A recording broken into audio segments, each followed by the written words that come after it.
Bernadette Dodd, and welcome to my life after 50. Today we're going to be looking at some of my favorite kitchen gadgets. I hope you join me.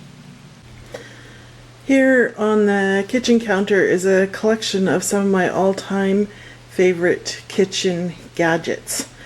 So I'm going to talk about them individually. This one was actually a Christmas gift from my niece, and it's a submersible blender. So let me just put it together for you. This is what it looks like all together. So you simply plug it in, put it into your pot of soup or whatever you want to puree, and buttons are at the top. Of course, it's not plugged in, and you can simply hand blend.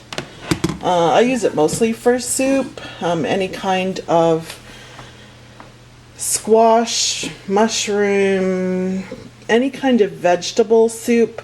I have done it sometimes and added the meat after, so puree it all, and I would cook, say, bacon or grilled chicken in a separate pan and then chop it and add it to the soup. Just because pureeing meat, I don't know, just doesn't sound appetizing to me. Now, it has two functions. This is the other half of it. And so, see, it's got little chopper blades. And so this is great for like onions, mushrooms, anything like that. Let me just take the other piece apart and put it all together. So here's this piece all together. It's great for just chopping something on the counter. And then, I don't know if you notice, it has this pouring lip here.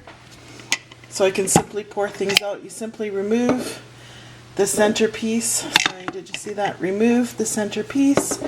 And then you can take this over to the stove or wherever and simply pour the contents into the pot.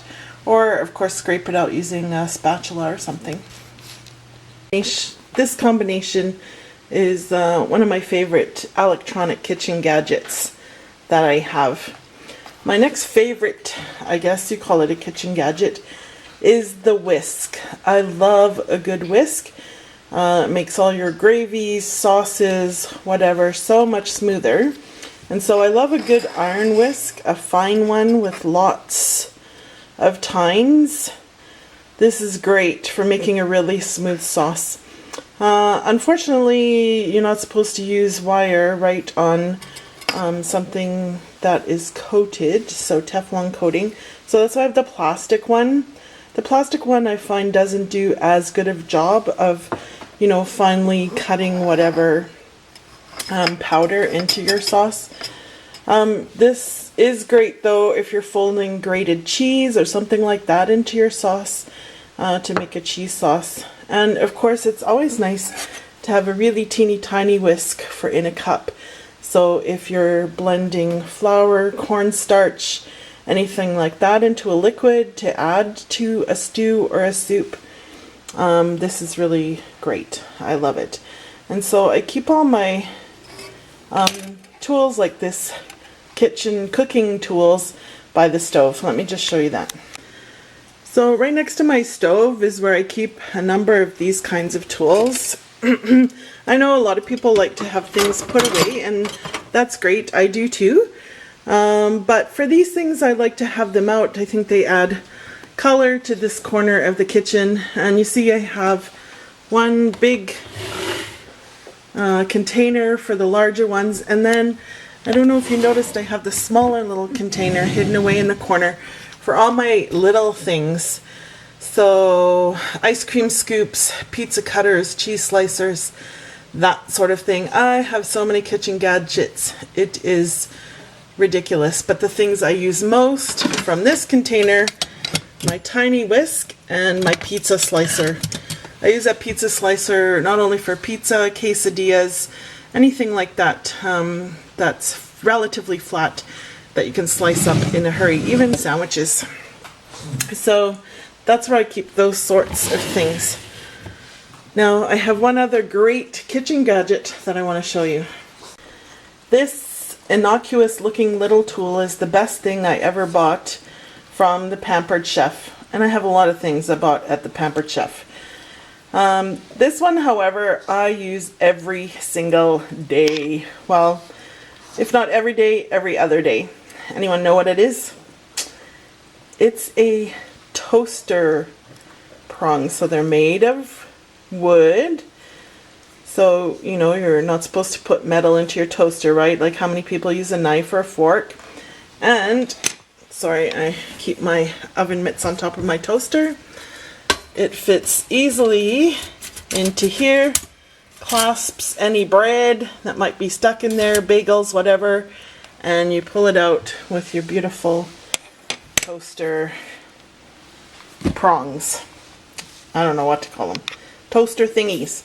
And these sit right in front of my toaster in my kitchen drawer right here so I can find them every morning. And something else I always have at hand is a couple of pairs of utility scissors for cutting open packaging and that sort of thing. So those are the things I like to keep right at hand in my kitchen drawer.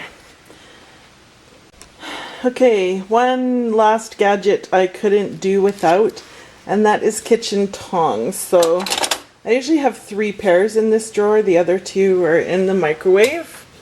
But I use tongs for everything. Well, except maybe eggs, right? So sausages, chicken, whatever, they're great serving utensils for salads. I even use them to toss salads.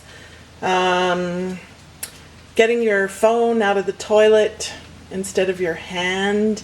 And then, of course, sterilize the tongs after. It's a little hint for my sister who used her hands last week. And then, oh, my lemon squeezy thing. Depends how much you use lemons. I use a lot of lemons actually instead of salt in my cooking because I have high blood pressure. And so lemons and limes are used often to add flavor to soups, stews, meat, veggies.